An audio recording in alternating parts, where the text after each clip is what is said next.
C'est prêt? Bon matin tout le monde.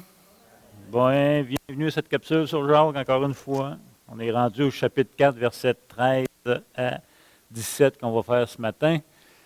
Donc, la semaine passée, on a parlé de la repentance, on a parlé aussi comment s'approcher de Dieu, etc. Et surtout, je pense ce qui est à retenir, c'est qu'on est toujours dans un deuxième pas dans notre marche avec Dieu. C'est-à-dire que Dieu a toujours fait le premier pas pour nous. OK? Et on pourrait dire, quand je disais qu'on était un peu comme la tranche de jambon entre deux pains, c'est qu'on est notre action, l'action du croyant est toujours située entre deux promesses, deux engagements de Dieu. Le premier qui nous ouvre l'accès à avoir accès à lui, et la deuxième, c'est qu'il s'est engagé à répondre à nos demandes, à répondre à nos besoins. Donc, on est toujours, même si on pense des fois que c'est nous qui faisons bouger Dieu par nos actions, c'est pas tout à fait ça. C'est que Dieu bouge le premier, il nous invite à entrer dans sa relation et il s'est engagé à répondre avec notre relation. Donc, c'est bien différent. Je pense que c'est bien important, ce petit point-là. Là. Puis on avait vu quoi les critères d'une repentance. Il y a de la tristesse, il y a des pleurs, etc. Mais on ne fera pas la capsule la semaine prochaine. La semaine passée, excusez. Donc, on lit les versets 13 à 17 du chapitre 4.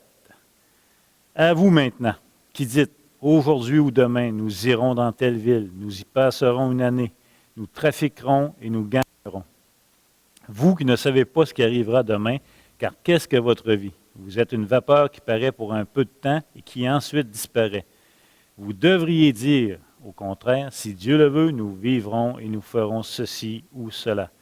Mais maintenant, vous vous glorifiez dans vos pensées orgueilleuses, c'est chose mauvaise de se glorifier de la sorte. Celui donc qui sait faire ce qui est bien et qui ne le fait pas commet un péché. Encore une fois, Jacques il va être clair dans ses propos. À vous maintenant, c'est une expression qui est typique à Jacques, encore une fois. Il l'utilise deux fois. Il l'utilise ici en 4.13, puis il va l'utiliser en 5.1. Ça introduit cette expression-là à un groupe spécifique, un groupe nouveau. Et ici, vous allez voir, dans 4.13, il s'adresse à des croyants juifs, puis dans 5, verset 1, il va s'adresser à des non-croyants. Donc, il va faire la distinction. Donc, ces deux sections-là vont de pair en passant. Tu sais, aujourd'hui, on va faire les versets 13 à 17, mais en réalité, ça va jusqu'à 5, 6. Tu sais, ce petit thème-là qu'il va entreprendre, là, il va dire « à vous maintenant », après ça, il revient au verset 1 du chapitre 5, « à vous maintenant ». Tu sais, il fait vraiment une comparaison entre les deux, puis ça va ensemble. Quoique nous, on va le voir séparément. Donc, la première section, comme je disais, chapitre 4, des versets 13 à 17, se veut un avertissement aux Juifs croyants. Et la deuxième section, 5, 1 à 6, se veut un avertissement aux Juifs non croyants. Dans les deux cas, il commence par « à vous maintenant », et dans les deux cas, il y a un jugement sur leurs actions. C'est des avertissements qu'il fait avec des jugements. Okay? Le verset 13, il dit « à vous maintenant qui dites », encore une fois, qui dites. Donc, on pourrait dire, dans le sens du mot qui veut dire, de la phrase, que c'est des gens qui ont l'habitude de dire, okay? En se basant sur la raison humaine. C'est des gens qui disent, ils se basent sur la logique humaine. Et là, il va décrire qu'est-ce qu'ils disent. Ensuite, il décrit précisément c'est quoi leur péché. Il va le dire au verset 13, on peut savoir de quel péché on parle. En tant que croyant, c'est un péché de présomption. Tout simplement. Là, dans mes notes, c'est marqué définition, 2 petits points, puis je n'ai jamais été voir c'était quoi la définition. Fait que, je ne sais pas. Non, c'est la présomption de savoir ce qui va se passer. Présomption d'avoir du contrôle sur l'avenir, en tout cas, on va le voir. Donc, ici, ce sont des marchands, ce sont des croyants juifs qui sont dans le business, qui sont marchands. Et puis, ils font des voyages pour faire le business. Mais leur problème, c'est qu'ils font des plans d'avenir sans tenir compte de Dieu.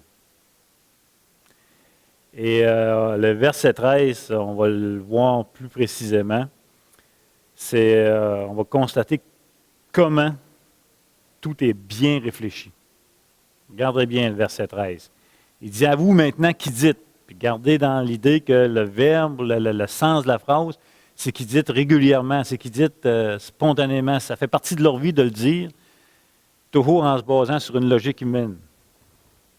Il dit « Aujourd'hui ou demain, nous irons dans telle ville, nous y passerons une année, nous trafiquerons et nous gagnerons. » C'est beaucoup de choses, ça. OK?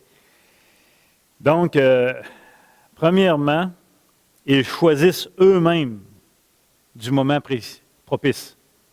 Quand Jacques dit aujourd'hui ou demain, c'est que les gens, dans ce qu'ils planifient, ils décident, ils vont choisir eux-mêmes du temps, aujourd'hui ou demain. Donc, ils vont choisir le temps, le moment propice de leur plan dans l'avenir. Ils vont choisir eux-mêmes le lieu où. Ils disent, on va aller dans telle ville ou dans telle ville. Ils choisissent eux-mêmes aussi la durée de leur temps. On passera une année. Et ils choisissent eux-mêmes aussi de quelle activité qu'on parle. Ils disent, on va aller dans telle ville, dans tel moment, pendant tant de temps pour faire du trafic, pour faire la business. Et finalement, ils choisissent eux-mêmes le but final de tout ça, c'est qu'on va gagner de l'argent. Fait que quand on lit le verset vite de même, ça nous paraît anodin. C'est là le piège, c'est pas anodin. Ici, là, on ne parle pas d'une discussion, là, c'est un coin de table d'un projet X là, futur, où on ne parle pas d'une discussion pendant une pause café sur un projet qu'on aimerait faire, ou peut-être l'année prochaine, si ça donne, on fera ça. C'est beaucoup plus que ça, ce que Jacques met l'emphase. C'est une discussion extrêmement bien détaillée, c'est réfléchi. Les croyants ont tout calculé avec minutie pour une réussite parfaite. Ça va là-dessus? Donc, ils parlent avec un langage d'assurance. Ils ont la présomption de quoi? Que le futur est en leur contrôle. C'est leur problème. Mais attention, encore une fois, Jacques ne dit pas que c'est un péché de faire de la business. Jacques ne dit pas que c'est un péché de faire beaucoup d'argent. Faites-en de l'argent si vous pouvez en faire. Puis venez nous voir si vous en avez trop aussi. Ce n'est pas un problème. Le problème n'est pas là. Ce n'est pas ça ce que Jacques dit. Il ne dit pas non plus que c'est un péché de faire des plans d'avenir. Jacques ne dit pas que c'est un problème de planifier 1 an, 2 ans d'avance, de réfléchir 1 an, 2 ans d'avance comment tu vas fonctionner, où tu vas coucher, comment tu vas travailler. Ce n'est pas ça le problème.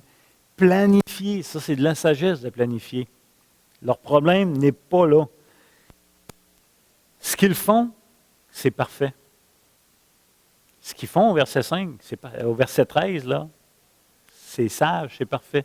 C'est ce qu'ils ne font pas qui est le problème. Ce n'est pas ce qu'ils font. Vous suivez-vous, là? Donc, ce qu'ils ne font pas, c'est un péché d'omission. Ils omettent de mettre Dieu dans le plan. Puis le verset 17, quand on va finir tantôt, va revenir avec ça. Si je prends comme exemple Pasteur Clermont, qui est directeur de la mission. Il est justement à Montréal, il a passé 2 jours à Montréal à parler de la mission en comité. Pendant 1 an de temps, il planifie le prochain voyage missionnaire. Est-ce que c'est bien? C'est extrêmement bien. J'espère qu'ils le font. Et là, tout est pensé. Qui qu'on amène, comment on les amène, qu'est-ce qu'on met dans les conteneurs, qu'est-ce qu'on envoie là-dedans, l'argent que ça va coûter, quel pasteur qui va être là pour enseigner. C'est un casse-tête. Okay? Il y pense, c'est planifié, des conseils, prend des actions, tout ça. Tout ça est excellent. Mais si Pasteur Clermont le ferait, sans être conscient que l'homme propose puis Dieu dispose, là, on aurait le même problème que Jacques souligne ici. Vous me suivez? OK, donc Jacques va mettre l'emphase sur 2 raisons, en d'autres mots, 2 raisons pourquoi ils ont péché. Les gens ici. Okay? Verset 14, il dit, « Vous qui ne savez ce qui arrivera demain, car qu'est-ce que votre vie? Vous êtes une vapeur qui paraît pour un peu de temps et qui ensuite disparaît. La première raison, c'est que vous ne savez jamais ce que demain peut vous amener. Personne ne peut être sûr de ce qui se passera demain. Là, c'est clair. Donc, ils ne vivent pas dans la foi qui donne la paix face à l'insécurité du lendemain. Ils sont coupables de violer Proverbe 27, 1. Si vous voulez tourner dans Proverbe 27, verset 1. Pendant que vous tournez là, il y a tellement d'exemples. Tellement d'exemples. Tantôt, je voyais M. Dufault, là, c'est le temps des sucres. M. Dufault, il y avait une cabane à sucre. Il y a un soir, il est parti, il dit demain, j'en reviens bouillir puis ramasser mon eau. Quand il est revenu demain, la cabane était partie en fumée. Il avait bien planifié le lendemain de faire quelque chose, mais les circonstances ont fait que les plans ont changé.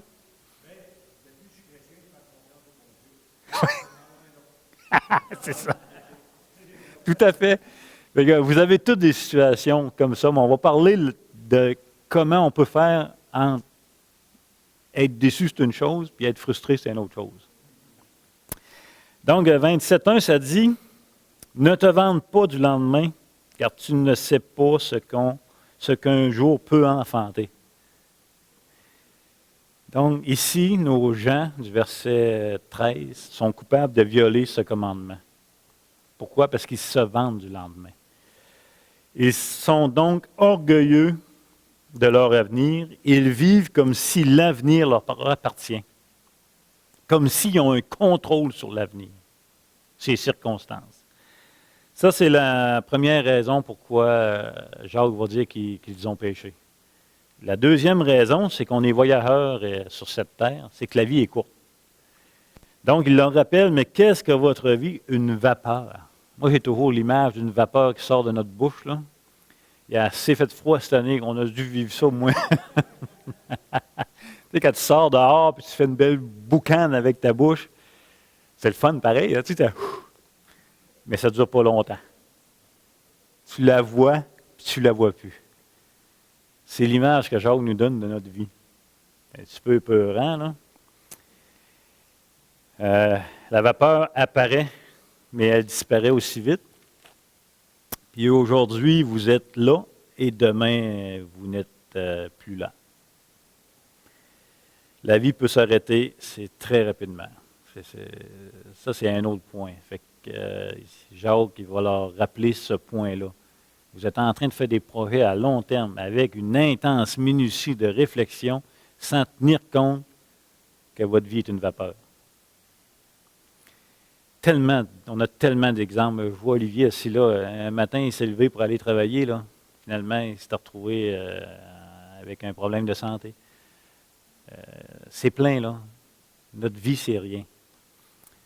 Donc, le point suivant que Jacques veut mettre, c'est que c'est vraiment une stupidité. On dit stupide, oui, stupidité d'ignorer Dieu quand notre vie est si courte. Et la Bible appelle ça un insensé en passant. Moi, mon image de la vie, là, c'est la vitesse du son. Ceux qui viennent du Saguenay, là, doivent voir souvent des F-18 passer, ou ils les entendent souvent. Tu sais, quand on était jeune, qui passait, on appelait ça un jet dans le temps, on ne savait pas comment appeler. En tout cas, un F-18 dans le ciel, là, tu fais un saut, hein? Ça te fait un moyen son. Mais as-tu de la misère à trouver l'avion? Parce que tes regards sont attirés vers le son, hein? Mais déjà passé. C'est ça notre vie. C'est une vapeur. C'est rien. C'est court. Mon père, il va avoir 86 ans, puis il me disait la semaine passée que ça avait passé trop vite, puis il dit, ouais, je sais qu'il va mourir, mais il dit, ça ne presse pas. C'est ça la vie. Comme une chanson qui dit, la vie, ça passe vite, mais des fois, c'est long, un petit brin pareil. La vie passe vite, mais il y a des journées qui ont de l'air de 50 heures. Mais c'est la vraie vie.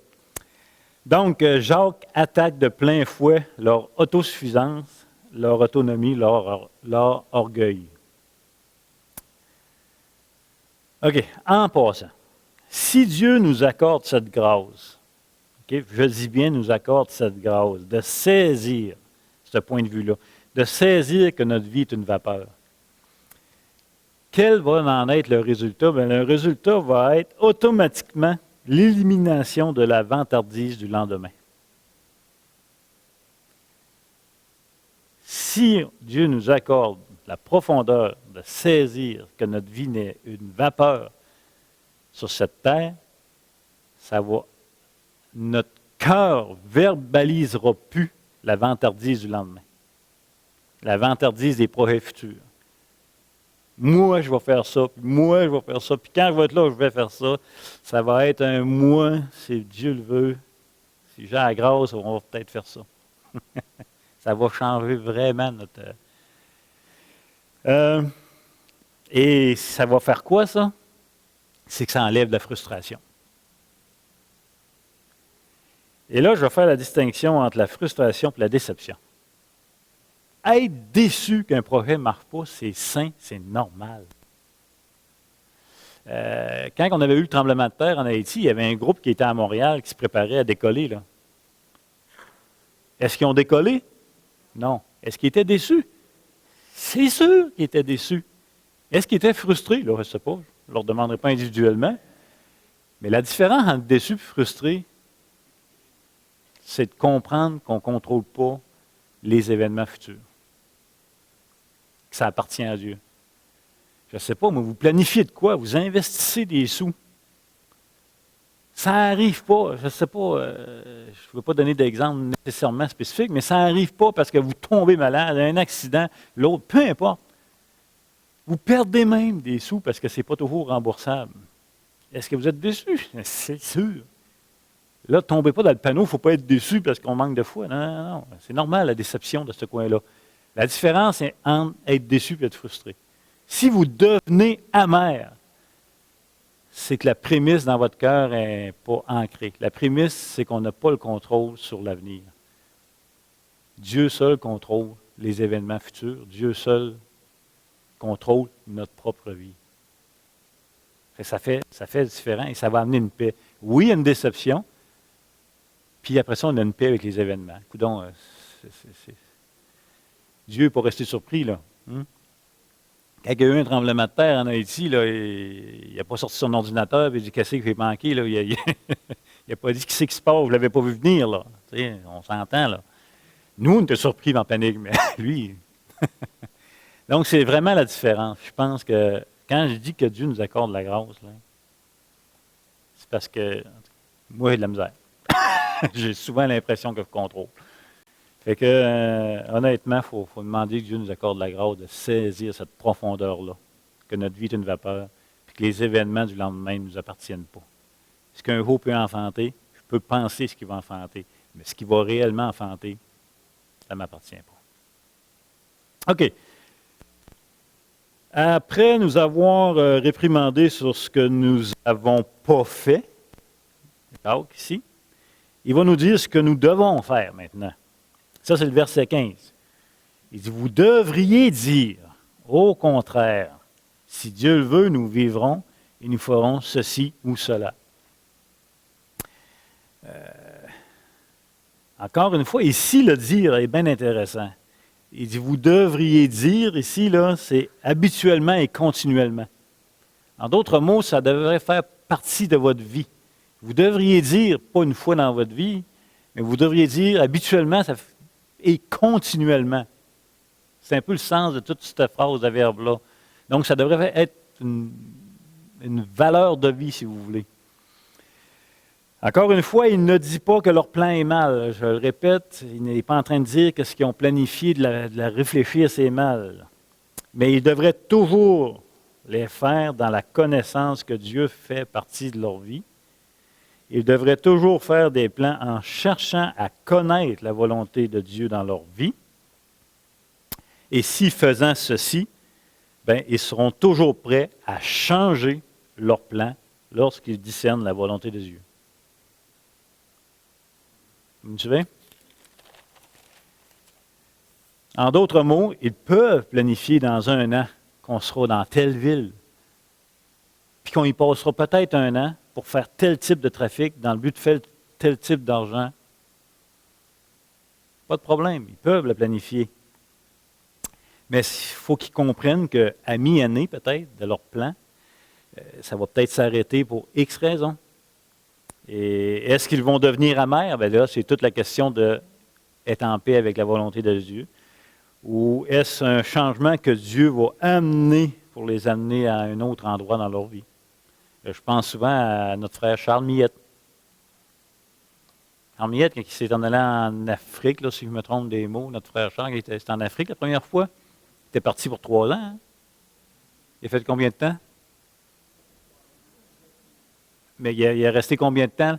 2 mois. Pensez-vous qu'il avait planifié son voyage 3 ans?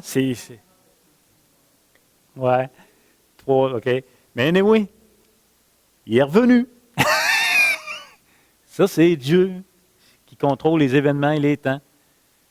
Est-ce qu'il a été frustré pendant 2 ans ici à Charles? Ben non.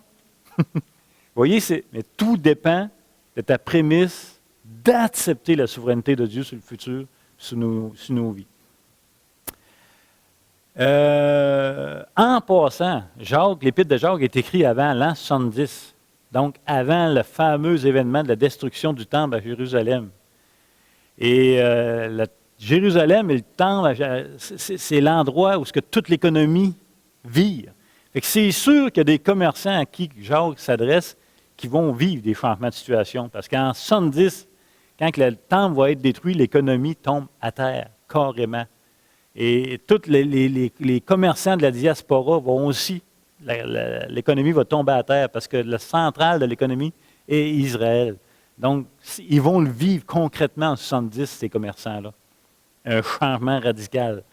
Donc, parce que Jacques, je pense que Jacques en fait référence dans le chapitre 5 à l'événement 70. On va voir ça la semaine prochaine. Donc, c'est quoi qu'il faut dire? C'est Dieu voulant. Tous ceux qui ont été en Haïti ont appris cette phrase-là. Hein? Si le bon Dieu voulait. On fera ceci ou cela. Si Dieu nous prête vie et nous donne l'occasion de faire des choses, c'est ça que ça veut dire, si Dieu le veut. Premièrement, il faut qu'il nous prête vie, et deuxièmement, il faut qu'il nous accorde la grâce de faire ceci ou cela. Et là, vous aurez compris que ce n'est pas une formule magique. Hein? Si Dieu le veut, ça se dit bien, c'est pas long à dire. Ça peut même faire spirituel. Non, je ne vous dirai pas ça. Mais c'est pas ce qu'on entend qui est important. On va le dire d'une autre façon. Donc, si Dieu le veut, vous aurez compris que c'est une attitude de cœur. C'est intérieurement, premièrement. OK. Le verset 16. Mais maintenant, vous vous glorifiez dans vos pensées orgueilleuses, ces choses mauvaises, à se glorifier de la sorte. Donc, puisqu'ils ne disent pas, si Dieu le veut, puisqu'ils ne vivent pas avec cette attitude de cœur-là, Jacques leur rappelle qu'ils sont orgueilleux. Maintenant, Jacques leur dit que de penser comme ils font, c'est tomber dans les pensées orgueilleuses. Et de faire comme ça, c'est de devenir orgueilleux de leurs pensées. Il est mauvais de se glorifier de la sorte. Encore une fois, ils se vantent, ces gens-là, prétentieusement, de quelque chose qu'ils ne peuvent pas obtenir. La vantardise de savoir ce qui va se passer demain, c'est que tu te vantes de quelque chose que tu ne peux pas obtenir. Tu ne peux pas le savoir ce qu'un jour va enfanter. Tu as beau te vanter que demain c'est de même que ça va se passer, mais est-ce que tu te vantes de quoi que tu ne possèdes pas? C'est souvent ça, la vantardise, vous allez me dire, mais dans ce cas-là, c'est ça. L'avenir incluant leur propre vie et les événements, comme s'ils les contrôlaient, c'est de la vantardise orgueilleuse. En passant, ça fait longtemps que je ne l'ai pas dit, il n'y a rien de nouveau sous le soleil. Les Ecclésiastes des Ecclésiastes. Ils veulent être comme Dieu. Quand tu te vantes du lendemain, comme si tu contrôlais les événements à venir, comme si tu contrôlais ton propre souffle de vie, tu fais quoi? Tu prends la place de Dieu. C'est quelque chose qui appartient à Dieu seul. Encore une fois, quand je dis qu'il n'y a rien de nouveau sur le soleil, c'est Genèse chapitre 3. C'est le péché de Satan de vouloir devenir comme Dieu. C'est notre tentation de vouloir voler ce qui appartient à Dieu seul. Vous me suivez, là? OK, c'est beau. Verset 17. Celui donc qui sait faire ce qui est bien et qui ne le fait pas commet un péché. Il donne la raison pourquoi ils sont dans des pensées orgueilleuses. Il vient de le dire, là, il donne vraiment la raison, verset 17. Ce verset met en lumière une précision importante. C'est que leur péché, ce n'est pas un péché d'ignorance. Ce n'est pas un péché d'ignorance. On en fait des péchés d'ignorance, là. On en fait tous, là. Et même dans l'Ancien Testament, dans la loi, il y a des sections spécifiques. Tu sais. Ici, il est en train de leur dire, ce n'est pas un péché d'ignorance que vous faites. Vous savez. Okay. En d'autres mots, les croyants à qui Jacques s'adresse sont parfaitement au courant de ces choses. Qu'ils devraient prendre en considération Dieu dans leur projet. Qu'ils devraient prendre en considération que l'avenir ne leur appartient pas, ni le moment de leur mort, ni leur vie, etc. C'est pour cela que Jacques va leur dire le principe suivant. Celui qui sait, donc qui connaît, faire ce qui est bien et ne le fait pas, commet un péché. Ils sont dans des pensées orgueilleuses parce qu'ils savent quoi faire et ils ne le font pas en fonction de leur connaissance. Donc, en tant que croyants juifs ici, ils doivent se conformer au plan de Dieu dans leur vie. Ils doivent planifier leur projet en tenant compte de Dieu qui contrôle leur vie et les événements futurs. Ça, c'est ce qui est bien.